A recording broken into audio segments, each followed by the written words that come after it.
So this evening, I was, a little while ago, was asked to talk about something. I don't know if I've ever given a talk on this, probably because it's not a really easy topic to talk about, because there's so many different kind of views on what it means, how it came up, what its source is, and so on. But it's called the three turnings of the wheel, three kinds of teaching. There's also sometimes people using that particular model or metaphor also talk about fourth turning. I can speak a little bit to that, maybe very little. So just basically the first turning is the turning, the basic teachings, first teachings of the Buddha, the what's called the agamas or the agamas, however you pronounce that word, I don't really know. One of those two ways. And this has to do with the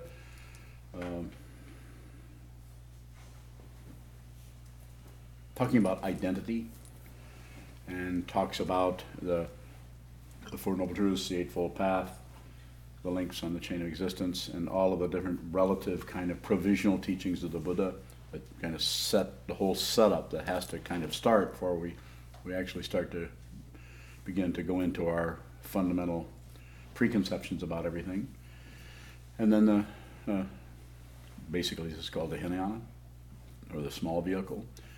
And the next second turning is generally referred to as the Bodhisattvayana or the Mahayana, the great vehicle.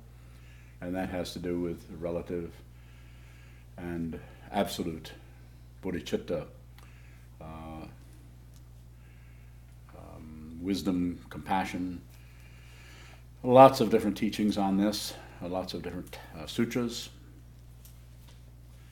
And the fundamental teaching there is that of emptiness, that everything is empty of what you think is happening there. It is empty, empty, empty.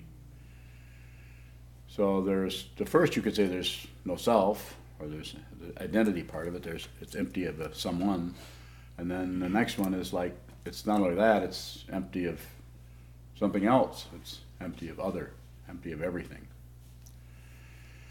And then the third turning, not to make light of everything, but I'm not particularly scholarly. Maybe you've noticed that. There are scholarly pieces on this that are extremely erudite and complicated. And people who have that level of being able to work with concepts are able to turn this into I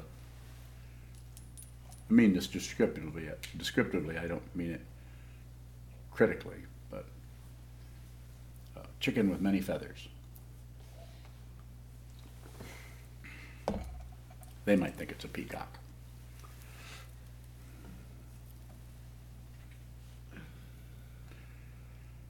The third turning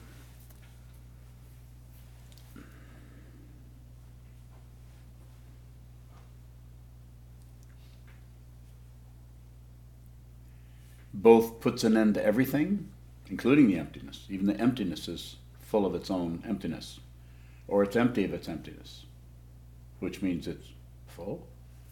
So it gets into an area where you're trying to use concepts to bring about an understanding of these different levels.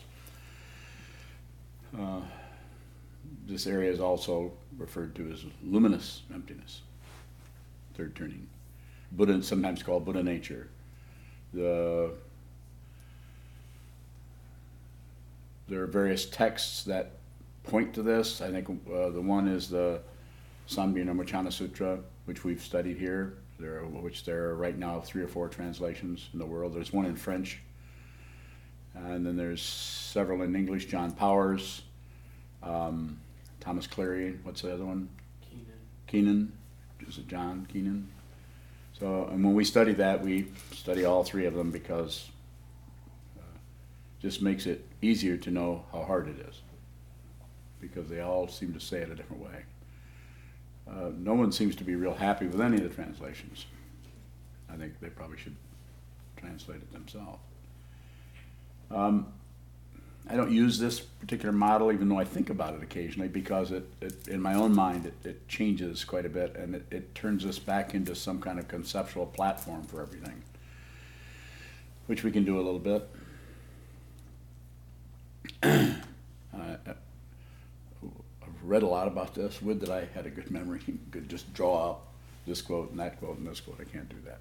So, on the other hand, if you're interested in pursuing this material deeply, there's a book by which I have read and studied and forgotten 99% of it, by Carl Brunholzl, written about 10, 15 years ago, called The Center of the Sunlit Sky. I would recommend that book if you want to go further into this material or any of the material of those schools and the different ways that this is being taught.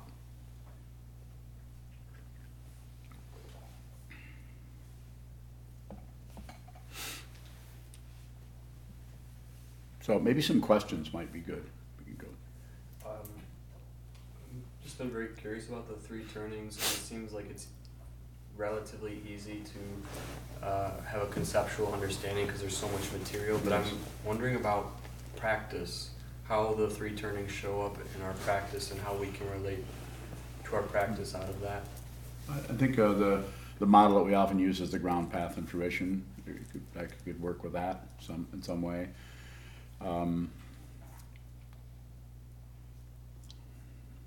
I think it varies a lot. It's difficult to say, well, it should show up this way or we should use it this way or that way. More specific question if you have it. Not that that's not specific. Well, something that's coming up around that is as we study, it feels like it's easy to start trying to get your practice to fit into whatever you're studying. And I'm wondering if there's a way we can use the teachings to access our practice more directly. So one of the things we do here, of course, as you all know, is we spend a lot of time on the cushion studying and meditating. We also spend quite a bit of time together as a community, as a group, studying the teachings together. We actually study the teachings that are the foundational texts for all of these teachings, including we haven't studied the Agamas for a while, or what we did for a while studied the Samyutta Nikaya, and did we just study the Digha Nikaya? A little. Some. So at some point we'll go back to those. So I think find a spot there, and there's just so much material. We try to bring. I try to create a situation where we can study as much as possible together. There's only so much time, but as far as how to bring that to your practice or to your particular practice and someone else here, their particular practice, so whether the sitting part of the practice or the intellectual part of the practice are going to just look different, are going to work together differently. Some people are just naturally very, very conceptual and intellectual, and so they might need to actually spend more time sitting. Someone else is not particularly intellectual and maybe has difficulty in that area, they might want to spend more time having difficulty in that area. I don't know if that addresses your question in a way that you would like, but I'm all ears. You've been giving a lot of talks on just observe. Yeah, only 10. And I was wondering about how a teaching like that might progress as our understanding changes.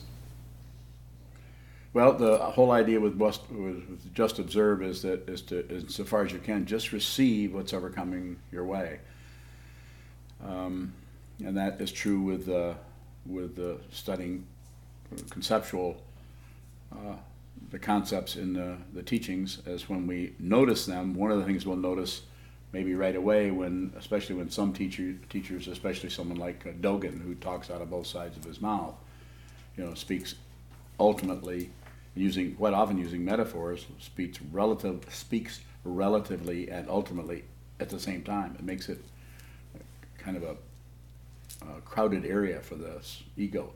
And what is to be observed there or received is the way you feel when you're put up against that material, rather than try to take that and back out of it into concepts and figure it out.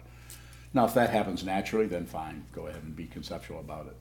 But when you, one of the ways I talk about this, when people ask, especially in a private interview, when they kind of complain about, I don't get this, I don't read this material, I don't get it. And I sometimes will say, how do you think I feel? I don't get it either. So we have to be who we are, where we are, with whatever is arising. And sometimes that doesn't mean that we are going to have an understanding in the conventional sense of it. So you might need to receive the very difficulty you're having in understanding that, living up to a standard of understanding that you feel that you would put your check mark on. Yes, now I understand this. The kind of understanding that needs to arise isn't particularly conceptual. It has conceptual qualities or attributes to it, but the fundamental understanding is without any discursive thought or elaborations around it about it. More? I was wondering if, thinking about the first turning, the provisional teachings of the Buddha, what a provisional understanding of just observe would be.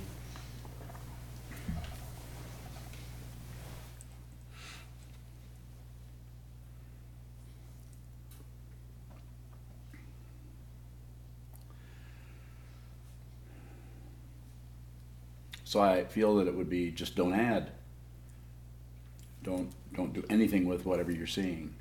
Quite often we see something coming, we don't know what it is, we want to name it, we want to judge it, we want to evaluate it, we want to describe it, we want to make it somehow fit on the milieu of our life as some kind of meaningful part that's coming. So we tend to, you could say, kind of blot out what it is in order so that we can work with it.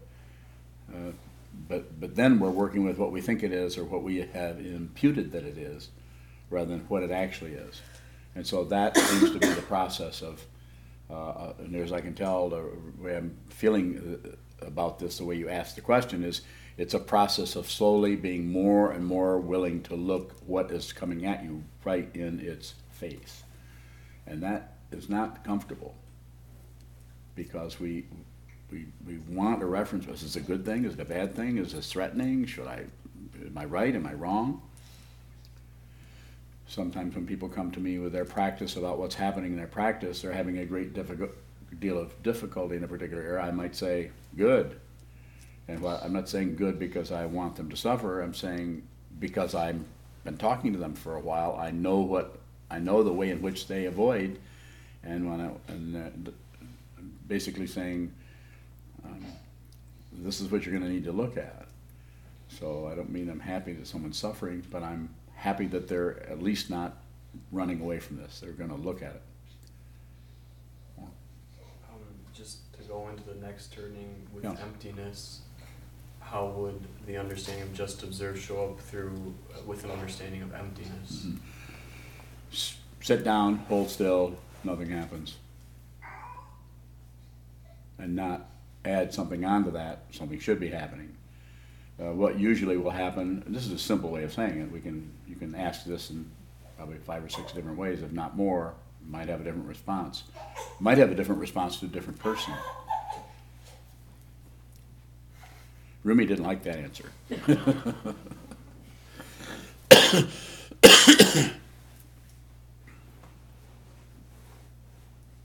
More? So when you're talking about emptiness and just observing, is that when the observer is no longer there? When the observer is no longer there, you won't know that. Before you even start meditating, there's no observer. The fundamental truth is there's no observer. So eventually, by doing this, we begin to actually try to see who is doing the observing here. That's when we start to see the identitylessness. So I'm still trying to understand the idea of what it looks like with the understanding of emptiness to sit down and just observe. Is that even there anymore? The just observe, is that still functioning? Maybe somewhat. If you're not pushing, you're not pulling, aggression, passion, and you're not distracting yourself, then there isn't much happening. There really isn't anything to do. The path quality is to observe that. But once you observe something, then what do? Something's moving your way, you receive it. That's why I often say all the time, just observe what's moving. When sometimes I've heard the third turning referred to as the Buddha nature teachings, or Yes. could you say how just observe would appear in Buddha nature? You wouldn't have there wouldn't be anything else to do. There's no the fruition that you were looking for is no fruition. Therefore, it's called fruition. This is what's taught in the Diamond Sutra also. It's there. The very understanding of it not being there is completely full. We get into something that in some teachings is called non-duality. Not two. You can't find something else. Whatever you find, that's it. There isn't anything else but that. Form and emptiness is a good one. Form is empty. Emptiness and form are samsara nirvana. Yes? Is emptiness of an observer and nothing to do different experientially? Could be.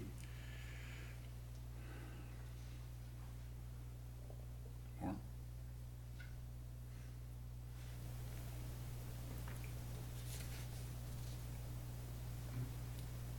He's asking questions about how it looks like on the cushion as far as the three turnings and with the nothing to do. How does that show up in the post meditation? It varies. It could be all kinds of different ways. More specific question?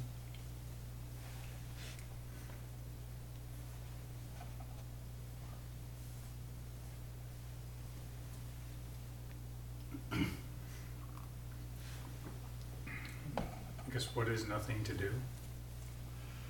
Well, there was something to do, now there's nothing to do. So again, it's something I talk about quite a bit is a contrast. The contrast is very interesting to look at in your own mind. One of the contrasts that begins immediately with any practitioner is they notice how they sit for a while and feel really terrible, and it's really terrible, they can't do it, and then another time they sit that it's totally fine, there's nothing happening, they don't care if they sit or they don't sit, and then if they start to grasp onto that a little bit, then that other feeling comes back, this is terrible, I don't want to be here anymore, I don't like meditating, I must be meditating wrong. Continually abandoning whatever is arising for something else, or some idea about what's happening.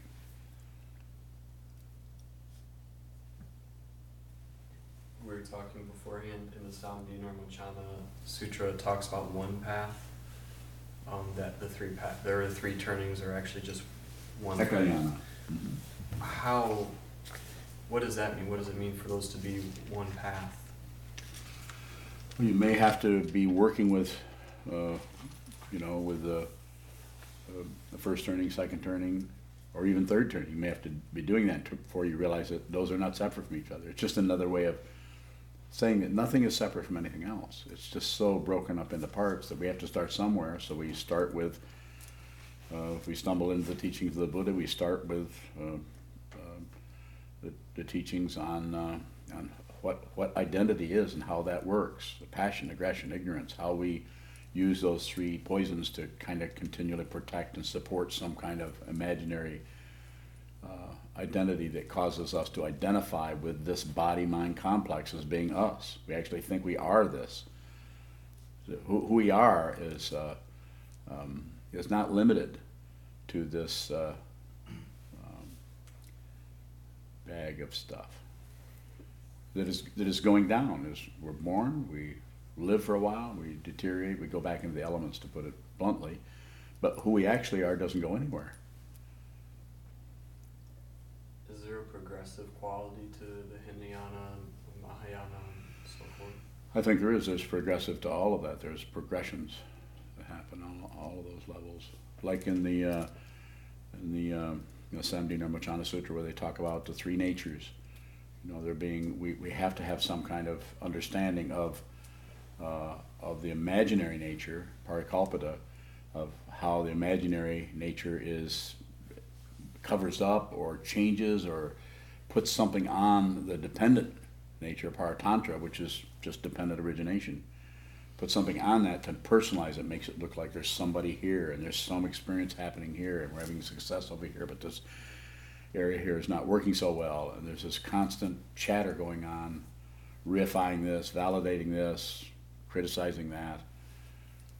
And then when we used to use those three natures, then we start to get maybe some flashes that there really isn't anything to do about anything. There's this intense feeling of dissatisfaction, second noble truth of the Buddha. Life is suffering, so we're not going to get rid of the suffering. You're not going to get rid of anything.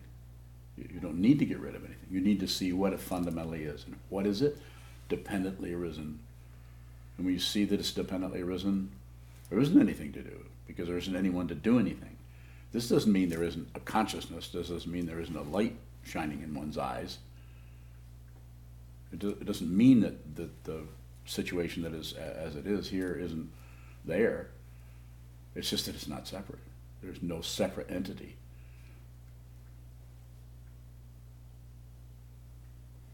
I was wondering about, I've heard sitting meditation referred to as a Hinayana practice, and I was wondering how meditation is considered a provisional Hinayana practice. I think just because you sit down and you just stop adding and subtracting, dividing, you don't do anything, you just sit down and you watch the confusion of the mind. So you're actually watching the way the three poisons work until you get a feeling of that. You watch the way that there seems to be someone who's disturbed, or someone who's happy, or someone who's neutral, to simplify it. You continue to look at that, and then at some point you begin to see that there's something fishy about that whole thing. So it's provisional in that we're just working with the basic situation that we have, and we're simplifying it down so that we can prioritize the awareness itself. Not that we don't use the thinking process. Later on, we get up off the cushion, we go and we look at the texts, and we read the 12 links in the chain of existence, and we see the way the conceptual construct of how dependent origination works, starting with vidya, ignorance, up through the links to sickness, aging, and death, are the last one. So then we look at that, we study that, and then we come back and we sit and we watch the way those things start to happen in our own mind. Things are created, that we grasp at things, we reject things, or we ignore them.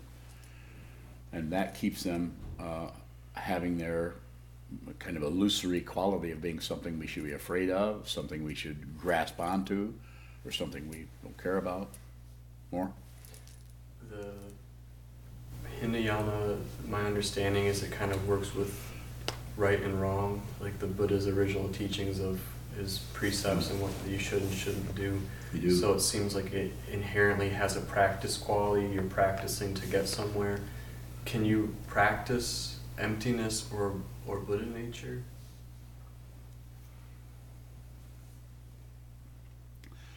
So the practice there and the emptiness, the wisdom, compassion, the bodhisattva jnana of relative ultimate bodhicitta has different ways of working with that.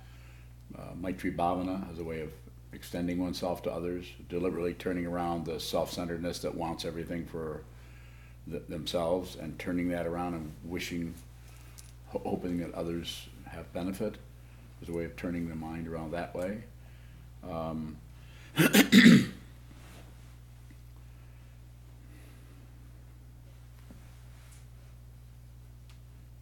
As far as third turning practices, there are some that claim that I think it was a Western Lama, whom I probably shouldn't mention the guy's name, but anyway, he says that Dzogchen is fourth turning teachings. So it's something that after a while it just gets kind of tedious for people to be, and then someone else said, no, that's not really the case. Or if you go back and read, if you want to read someone who's very, very opinionated, Song Kappa, the founder of the Gelugpa order, basically, he's really smart and really, Jeffrey Hopkins has translated, I think, probably everything that Song Kappa has written, but it's basically a prasangika madhyamika teaching. It's basically, he is not about third turning teachings. He might call what he's saying third turning teachings. I don't know. I'm not a scholar, so I don't keep track of all this conceptually. But I know enough about it to know that there's a very definite kind of a disagreement between, say, the Kagyu tradition and the Gelugpa, between Shentong, Rangtong, or empty of self, empty of other. So the Shentong, the Rangtongpas say that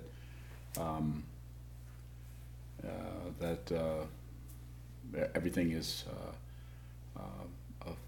fundamentally empty of self. So this is, I think I got it right, and somebody will let me know, I'm sure. And the other one is empty of other. It means that not only that even the emptiness is not you can't take a position on it. This is what the third turning teachings are about. My understanding of it, not because I have an intellectual understanding of it, because I just understand it. And when I say understand it, it's not an actual understanding, because if it were, then I could be a scholar too. And it's more just seeing that things are not separate from anything else. If you begin to see that, the concepts can be there, and you might say, well, yeah, that seems okay, but you don't necessarily need them to back up what you understand. That's why you could attain liberation without any teaching. Unlikely. But the truth is the truth. It doesn't depend on some lineage in ancient Tibet or Japan or China or India, for that matter. The Buddha just happened to discover something and began sharing it with others.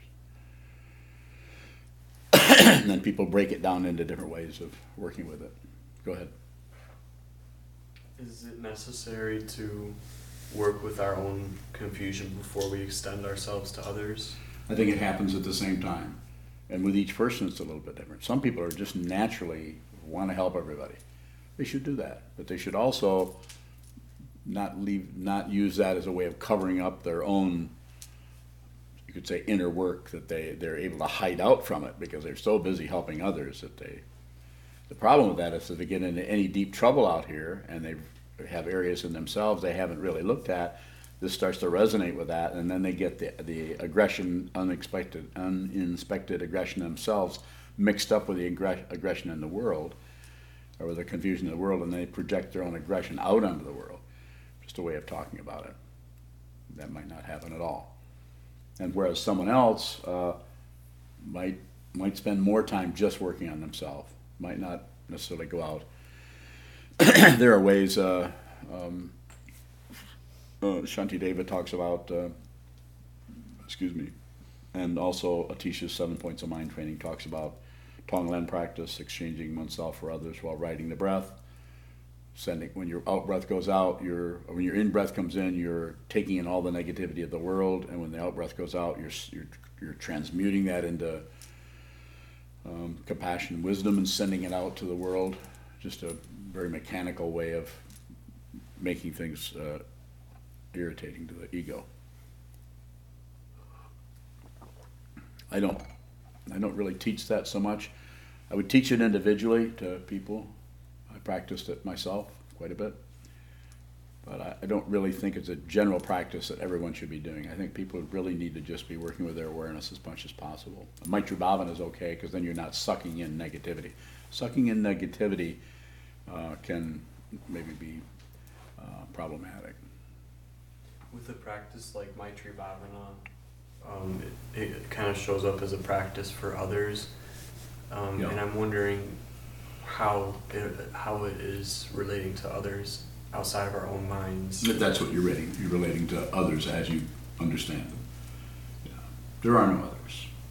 I don't mean to be cute here. I'm just saying that there is a tremendous separation going on. People are all over the world, billions.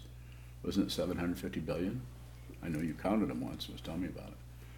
So there you have it. We've got all this happening, but we just have to meet it where it's at, which is in our own mind. We can't, there's no way to even think about that other than just a projection about it. So we relate to the projection, which is not separate from the actuality, which is not separate from the projection. Go ahead. Does the actuality have different characteristics than the projection? It won't matter. Of course it would have, just like these are the same, right? Right? See, you don't know what to say. Is the projection we relate to in our own minds during a practice like Maitri Bhavana any different from the projection when we're actually interacting with the physicality of another? Yeah. Fundamentally not, but it's probably going to look different for maybe quite a while, until it doesn't. And then it can do anything it wants. Then it can just do anything, because you're no longer protecting anybody. You're no longer protecting a isolated consciousness from everything else. You're not threatened by anything. If anything, you're supported by everything because you're not separate from it. It's like being a grain of sand. Go ahead. How are we able to help others when the situations are still laminated with our projections?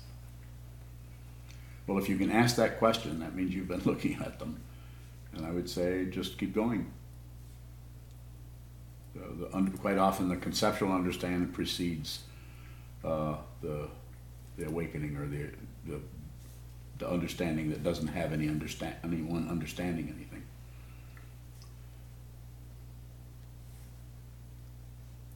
Can a conceptual understanding be not understanding the concepts?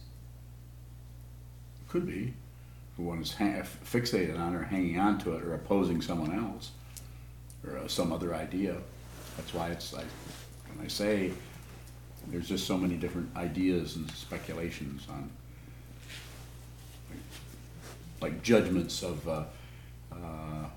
Etienne Lamott's, the Frenchman who translated the Samdhi Nirvana Sutra. Judgments of that one as opposed to John Power's translation. It's just,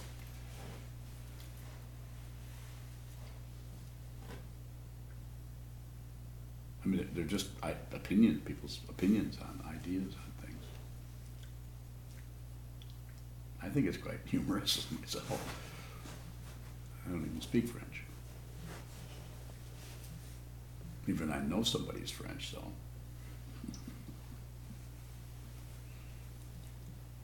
Further questions, please? Yes, sir. You said the first and second teaching correspond to the Hinayana and Mahayana. Does the third turning have a yana that it corresponds to? Well, sometimes it has been said as the Vajrayana. Sometimes the Vajrayana is thought as being the fourth turning. So, it's kind of speculation. People would justify why they're saying it that way because of this and this and this. But it would be,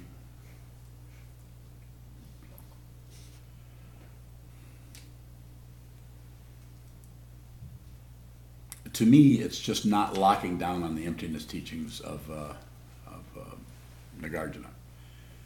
And, this is, how does it go? Somebody recite it for me.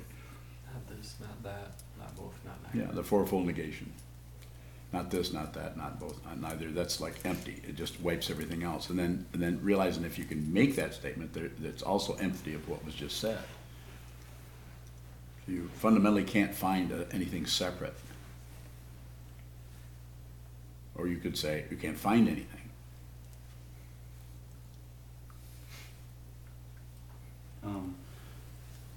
Question came up in book study today, and bodhicitta came up.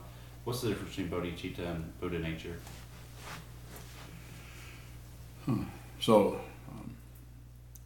you could say that bodhicitta, relative and absolute bodhicitta, is kind of a relative bodhicitta is the expression of Buddha nature.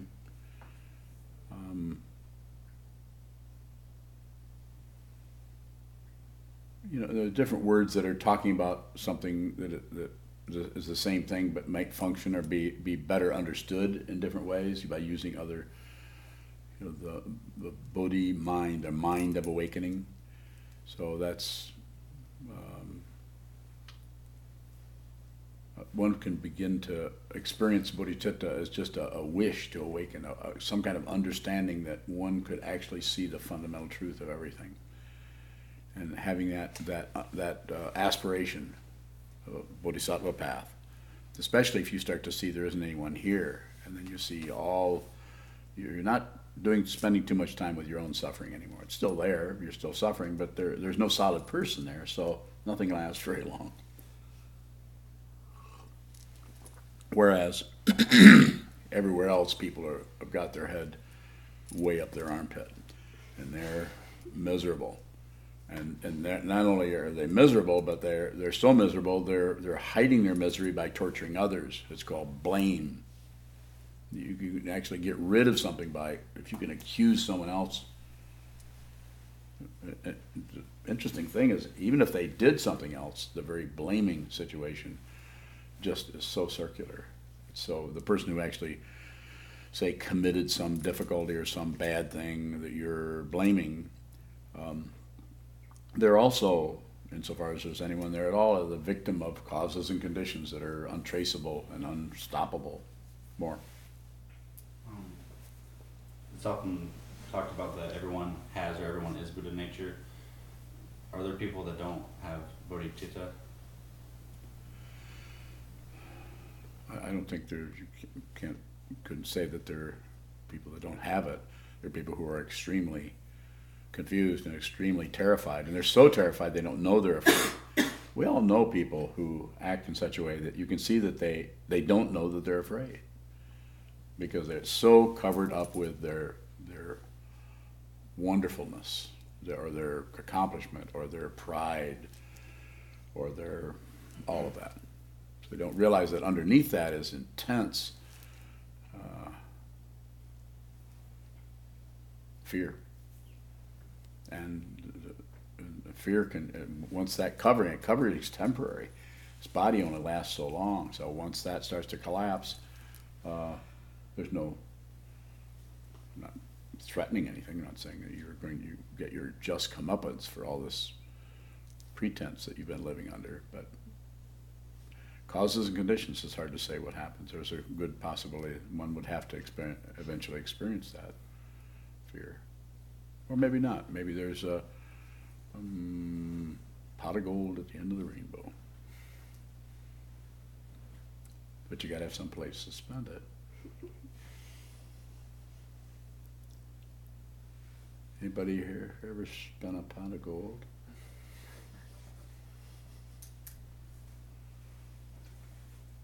Nope, guess not.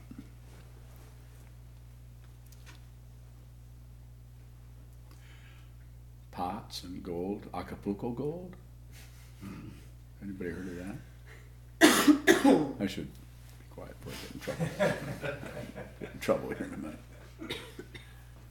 Yes? What is communication when there are no others? It's, well, you just spent 2 weeks in solitary retreat. What was it like? Any chatter going on? Any listener going on? Was there a chatterer and a listener? Isn't that interesting? And yet there's only one person. Or was there somebody else in retreat? Somebody else in retreat with you? Darn. Got me. I think it's just the dimension of allowing things to move. It's the very simple way that I can say it to you right now, that you can begin to understand this right now, tonight. Whatever arises in the mind stream, just receive it. That's communication. Just listen. It doesn't matter whether it's the information is information, or whether it's important, or whether it feels bad, or whether it's rough around the edges. No matter what it is, the world can't be generous to you unless you begin to receive this incredible gift of what this is. I'm not trying to be all highfalutin about it. You know, quite often we actually turn down the very thing that we're asking for. You want to attain enlightenment? Then please begin to look at what's in the way.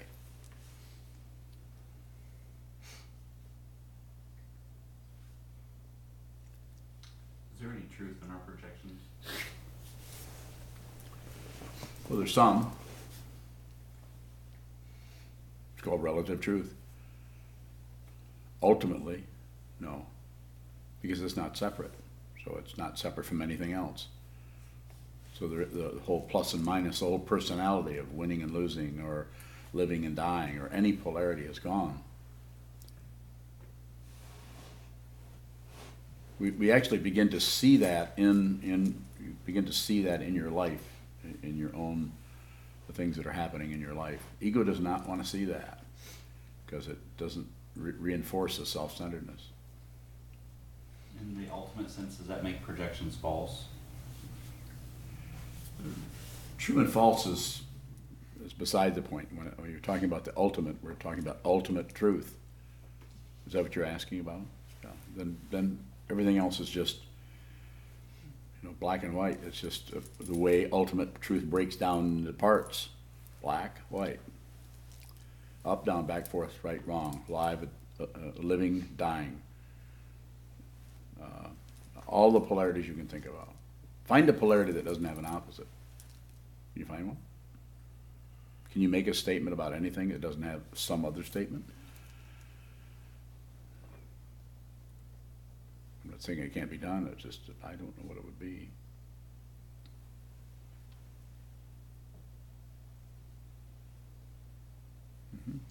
Are projections just contrast too? Yes. Yeah, but the self-centeredness out of hope and fear, or some kind of paranoia, the seventh consciousness, as is talked about in the Yogacara tradition, and talked about in what we're talking about there, the Samdhi Nirmachana Sutra, the eighth consciousnesses. The seventh is the one that thinks something's, it's the paranoid part of the consciousness that shrinks into a protective layer. I saw that yawn. It's not going to stop me. I'm going to keep right on going. Yes. More about that? Sure. Can I ask the same question again? Yes. Are projections just contrast? What did I say the first time? I don't remember, that's why I asked.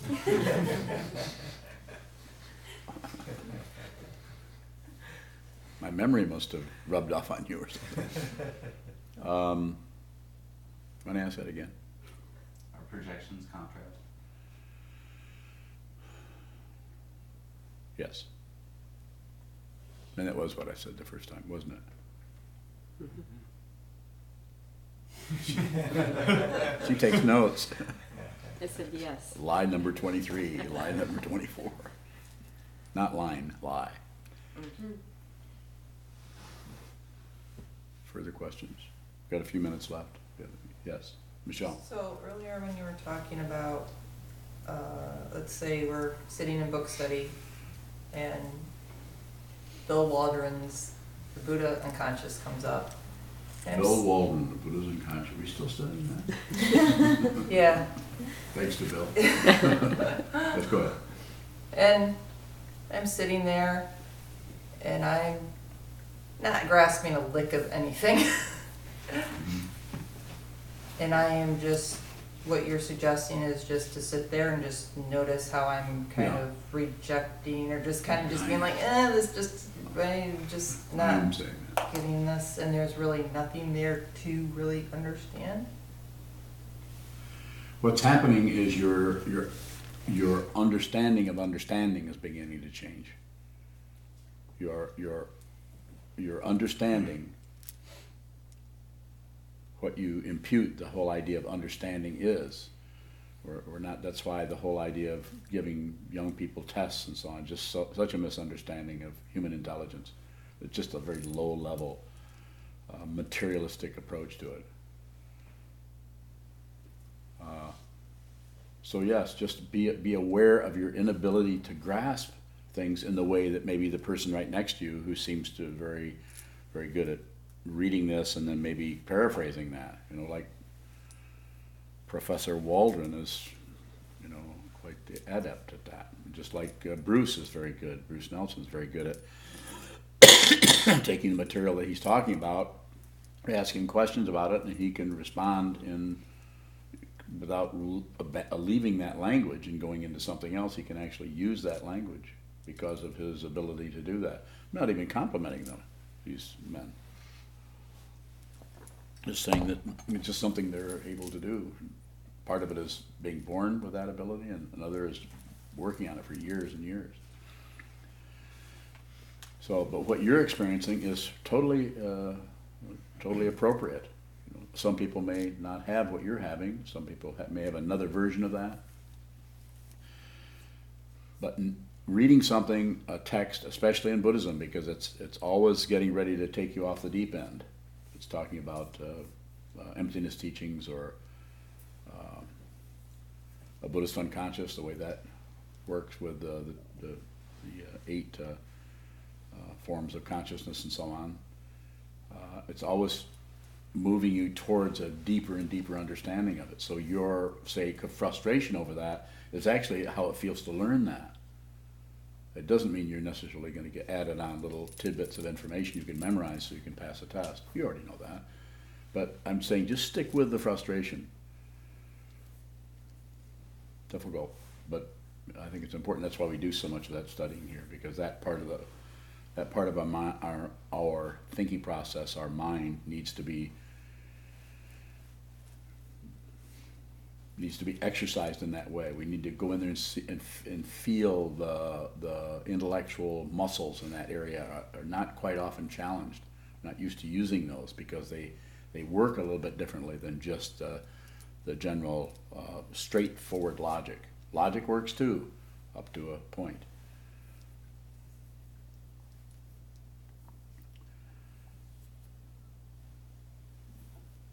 Yes? There's a lot of the time that I ask you a question or have an interview and I don't remember what you said right after. And I'm wondering, what's the teaching there for me to receive? Bad memory?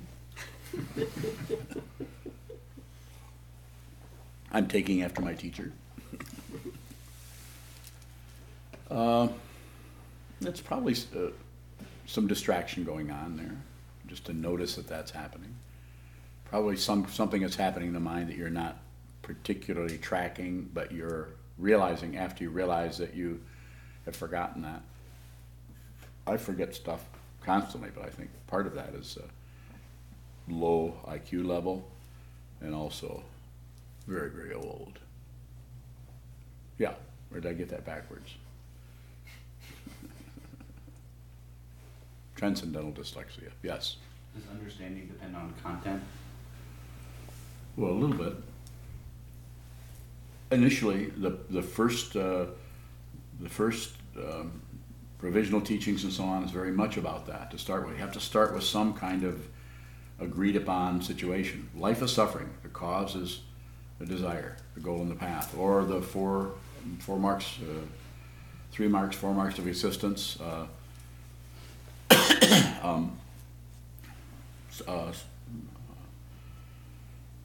Suffering, impermanence, no self, and peace.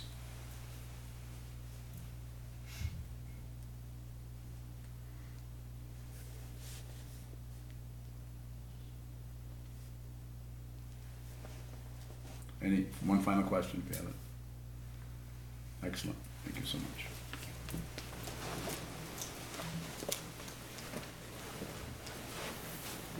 So we'll stand and dedicate the merit in the back of our red chant books. I'd like to remind everybody about the donation boxes that are in the hallway. We always appreciate and depend on your financial support.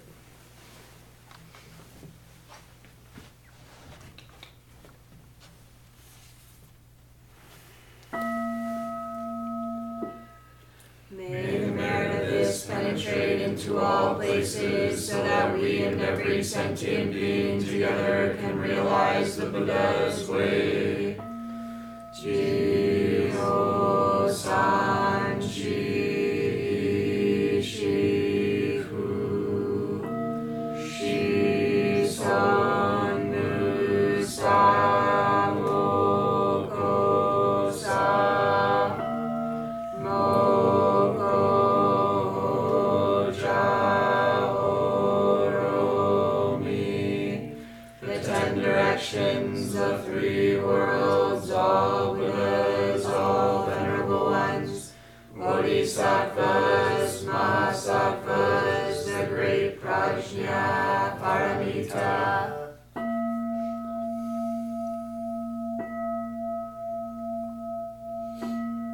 The Buddhas and Bodhisattvas of the 10 directions and the 3 times, please hear us.